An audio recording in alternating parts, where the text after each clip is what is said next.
Joining me is pilot and aviation expert Captain Byron Bailey.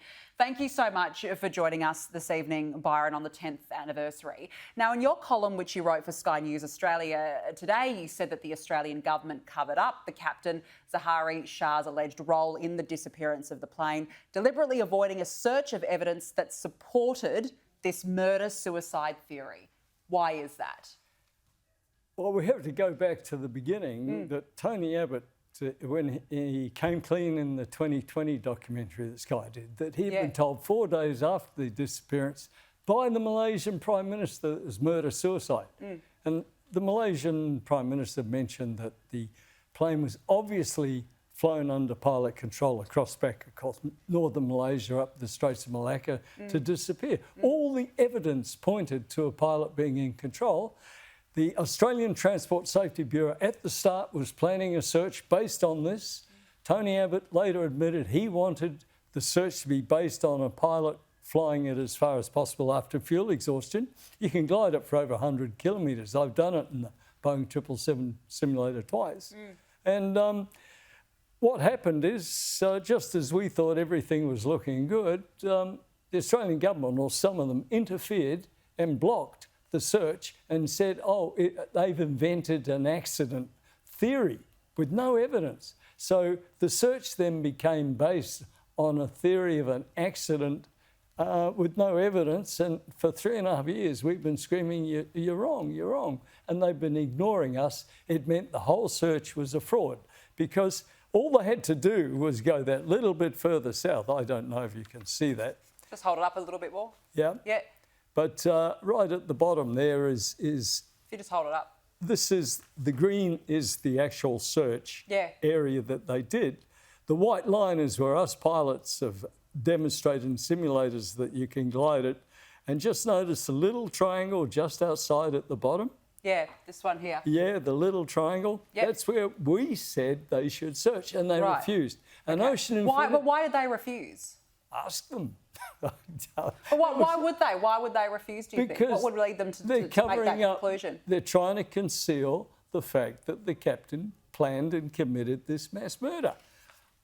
The flight plan was given in October 2014 by the FBI to the Australian Transport Safety Bureau.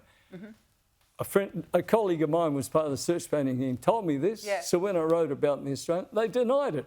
The Australian Transport Safety Bureau denied it for 2 years. They had this plan. When the original search happened, as you know, that they were searching particularly off the coast of Western Australia. Yeah. Do you think that was the final resting place?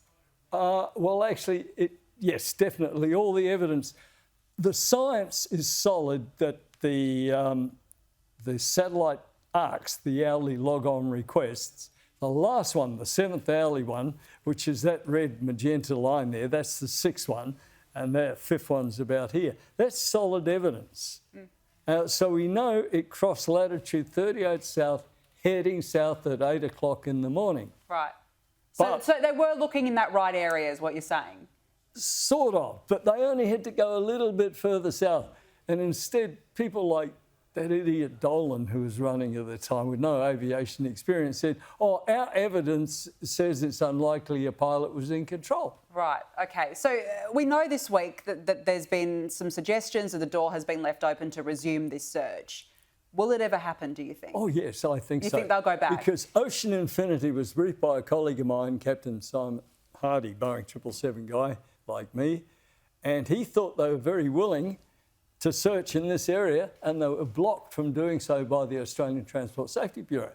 And just to mention, the poor Australian Safety Bureau were the patsies for the government because certain elements of the government wanted to conceal the fact that this captain had planned and murdered 238 people. And I don't know why the government would do this. Perhaps they're worried about Islamophobia or something like that, but certainly they interfered. Well, look, I mean, it's 10 years on. It's so sad that the families of those on board still haven't gotten any closure after 10 years.